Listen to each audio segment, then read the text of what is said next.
UP के चुनाव में श्मशान कब्रिस्तान का मुद्दा गूंज रहा है। अब मायावती ने पीएम मोदी पर पलटवार किया है। मायावती ने मोदी से पूछा है कि जहां बीजेपी की सरकार है वहां कितने श्मशान बनाए गए। गांव में अगर कब्रिस्तान बनता है तो गांव में श्मशान भी बनना चाहिए। पीएम मोदी के इस बयान को लेकर यूपी के चुनाव में खड़ा हुआ तूफान शांत नहीं हो रहा है। अब बीएसपी अध्यक्ष मायावती ने पीएम मोदी पर पलटवार किया है। गांव में अगर कब्रिस्तान बनता है तो गांव में श्मशान भी बनना चाहिए। अगर रमजान में बिजली मिलती है तो दिवाली में भी बिजली मिलनी चाहिए। समझ सकते हैं कि बीजेपी का कितना बुरा हाल है। अब वो शमशान घाट और कब्रिस्तान की राजनीति करने लगी है।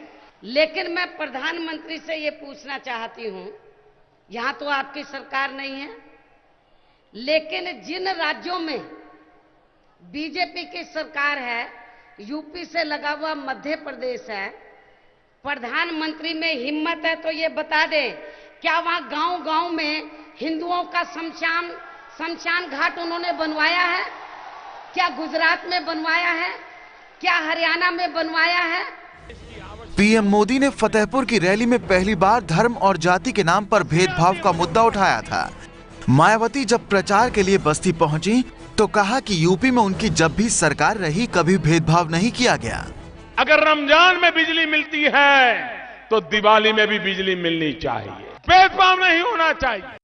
शायद नरेंद्र मोदी को ये मालूम नहीं है कि उत्तर प्रदेश में 4 बार बीएसपी की सरकार रही है।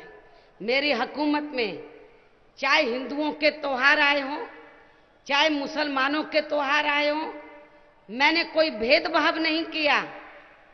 मैंने हिंदू और मुसलमानों के त्योहारों में बिजली, पानी और सुरक्षा का पूरा एक समान बंदोबस्त किया। धर्म और जाति के नाम पर भेदभाव वाले पीएम के बयान को विरोधी ध्रुवीकरण की कोशिश बता रहे हैं, लेकिन चुनाव को हिंदू मुस्लिम के रंग में रंगने की हर पार्टी कोशिश कर रही है। कल गोंडा में एक बार फिर मायावती ने मुसलमानों से वोट देने की अपील की। अन्य वर्गों के साथ साथ खासकर मुस्लिम समाज के लोगों को भी अपना एक तरफा वोट सपा को न देकर केवल अपनी एकमात्र हितैषी पार्टी बहुजन समाज पार्टी को ही देना है। और यूपी की मजबूरी है, और यूपी की मजबूरी है।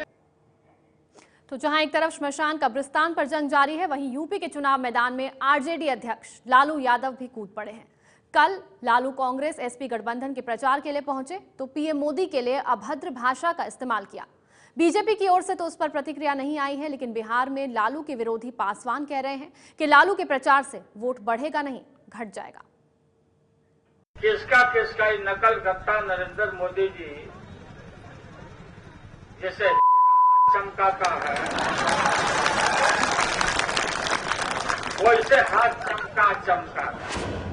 पीएम मोदी के लिए लालू यादव ने मंच से जिन शब्दों का इस्तेमाल किया वो हम आपको पूरा सुना भी नहीं सकते।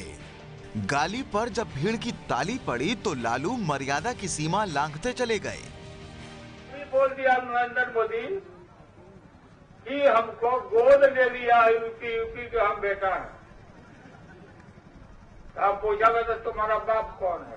ये जो जी है तो हम पूछा कि बिहार में भी पूछा था,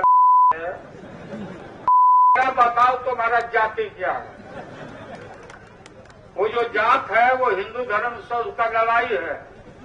ऐसा अभी अब नहीं बोलेंगे। लालू सोनिया गांधी के चुनाव क्षेत्र रायबरेली में एसपी कांग्रेस गठबंधन के लिए वोट मांगने पहुंचे थे। लालू के बिगड़े बोल पर बीजेपी की प्रतिक्रिया का तो इंतजार है, लेकिन बिहार में लालू के विरोधी रामविलास पासवान ने कहा है कि लालू कांग्रेस एसपी के लिए वोट बढ़ाने नहीं बल्कि घटाने गए हैं। लालू प्रसाद जी का उत्तर प्रदेश में जाने से वोट बढ़ेगा नहीं, वोट घटेगा।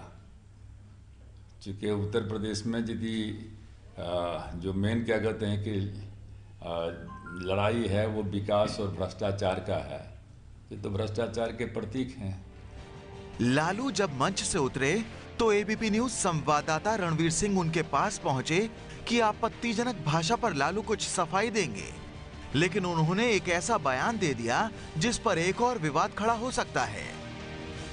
अब अटल जी को कैसे कौन चीज पिलाया सब, कौन पिला दिया जो अटल जी बेचारे देश के सब लोग उनको मानते थे।